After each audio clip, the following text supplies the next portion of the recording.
ತಮ್ಮನೆಲ್ಲ ನೋಡಿ ಆಲ್ರೆಡಿ ಇವಾಗ ನಾನು ಯಾವ ಸಿನಿಮಾದ ರಿವ್ಯೂ ಕೊಡ್ತಾ ಇದ್ದೀನಿ ಅಂತ ನಿಮಗೆ ಗೊತ್ತಾಗಿರುತ್ತೆ. ಹೆಚ್ಚಿಗೆ ವೆಯ್ಟ್ ಮಾಡಿದ್ರೆ ಡೈರೆಕ್ಟ್ ಆಗಿ ಸಿನಿಮಾದ ರಿವ್ಯೂ ಕಡೆ ಜಂಪ್ ಆಗೋಣ. ಅದಕ್ಕಿಂತ ಮುಂಚೆ ಒಂದ್ಸಲ ನಮ್ಮ ಚಾನಲ್ ನೀವು ಸಬ್ಸ್ಕ್ರೈಬ್ ಮಾಡ್ಕೊಂಡ್ಬಿಡಿ. ಎಸ್, ವೆಲ್ಕಮ್ ಟು ಮೂವಿ ಮಾತು my point of view series. ಇಂದಿನ ಸಿನಿ ವಿಮರ್ಶೆ ಬಂದು ಸಂಕ್ರಾಂತಿಗೆ ವಸ್ತುನ. ಈ ಸಿನಿಮಾ ಡೈರೆಕ್ಟ್ ಮಾಡಿರೋದು ಬಂದು Anil Ravipudi, starring victory Venkatesh, Aishwarya Rajesh, Meenakshi Chaudhary in lead role. ಸಿನಿಮಾದ ಸ್ಟೋರಿ ಲೈನ್ ಬಂದು ತುಂಬಾನೇ ಸಿಂಪಲ್ ಅಂಡ್ ಸಖತ್ತಾಗಿದೆ. ರಾಜು ಅವರು ಅವ್ರ ಹೆಂಡತಿ ಜೊತೆ ನೆಮ್ಮದಿಯಾಗಿ 4 ಮಕ್ಳು ಮಾಡ್ಕೊಂಡು ತೆಲಂಗಾಣದಲ್ಲಿ ಪೀಸ್ಫುಲ್ ಆಗಿ ಒಂದು ಹೆವಿ ಬಿಲ್ಡಪ್ಸ್ ಕೊಟ್ಕೊಂಡು ಅವ್ರ ಫ್ಯಾಮಿಲಿನಲ್ಲಿ ಒಂದು ಗತ್ ಮೇಂಟೈನ್ ಮಾಡ್ಕೊಂಡು ಆರಾಮಾಗಿ ಇರ್ಬೇಕಾದ್ರೆ ಅನ್ಫಾರ್ಚುನೇಟ್ ಆಗಿ ಸರ್ಪ್ರೈಸ್ ಅನ್ನೋ ಹಾಗೆ ಅವರ ಎಕ್ಸು ಅವ್ರ ಲೈಫ್ ಅಲ್ಲಿ ಕಮ್ ಬ್ಯಾಕ್ ಮಾಡ್ತಾರೆ. ಸೊ ಅವ್ರು ಕಮ್ ಬ್ಯಾಕ್ ಮಾಡಿದ್ ಯಾಕೆ, ಇವ್ರ ಮಧ್ಯೆ ಬರುವಂತಹ ಒಂದು ಟ್ರಯಾಂಗಲ್ ಲವ್ ಸ್ಟೋರಿ ಏನು ಅಂತ ಅನ್ನೋದಕ್ಕೆ ನೀವು ಸಿನಿಮಾನೇ ನೋಡ್ಬೇಕು.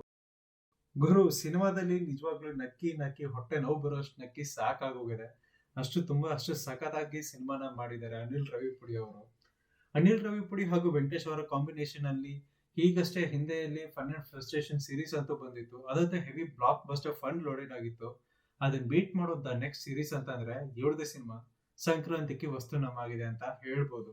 ಅಂಡ್ ಇದರಲ್ಲಿ ಲೀಡಿಂಗ್ ರೋಲ್ಸ್ ನಲ್ಲಿ ಕಾಣಿಸ್ಕೊಂಡಿರುವಂತಹ ಐಶ್ವರ್ಯ ರಾಜೇಶ್ ಅವರು ಆಗಿರ್ಬೋದು, ಮೀನಾಕ್ಷಿ ಚೌಧರಿ ಅವರು one of the best performances ನ ಕೊಟ್ಟಿದ್ದಾರೆ ಅಂತಾನೆ ಹೇಳ್ಬೋದು. ವಿಕ್ಟರಿ ವೆಂಕಟೇಶ್ಗೆ ಈಕ್ವಲ್ ಆಗಿ ಸಕ್ಕತ್ತಾಗಿ ಮಾಡಿದ್ದಾರೆ ಕ್ಯಾಸ್ಟಿಂಗ್ ಮಾತ್ರ. ಅಂಡ್ ಇದಕ್ಕೆ ಸಪೋರ್ಟಿಂಗ್ ರೋಲ್ಸ್ ಆಗಿರುವಂತಹ ನರೇಶ್ ವಿಜಯ್ ಅವರು, ವಿ ಗಣೇಶ್ ಅವರು, ಸಾಯಿ ಕುಮಾರ್ ಅವರು ಹಾಗೂ ಮತ್ತಷ್ಟು ಕಲಾವಿದರು ಅವರವ್ರ ಪಾತ್ರನ ತುಂಬಾ ಅಚ್ಚುಕಟ್ಟಾಗಿ ಸಖತ್ತಾಗಿ ಮಾಡ್ಕೊಟ್ಟಿದ್ದಾರೆ. ಸಿನಿಮಾದಲ್ಲಿ 2 ಸಾಂಗ್ ಬರುತ್ತೆ, ಅದು ಕೂಡ ಚೆನ್ನಾಗಿದೆ.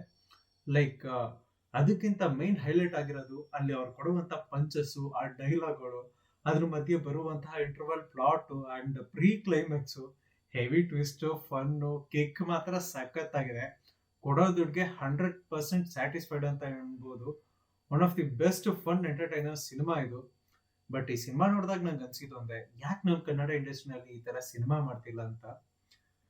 ಅಪಾರ್ಟ್ ಫ್ರಮ್ ದಟ್, ಸಿನಿಮಾ ಮಾತ್ರ ಫ್ಯಾಂಟಾಸ್ಟಿಕ್, ಇದು ಫ್ಯಾಂಟಾಸ್ಟಿಕ್ ಅಲ್ಲ, ಫಂಟಾಸ್ಟಿಕ್ ಆಗಿತ್ತು.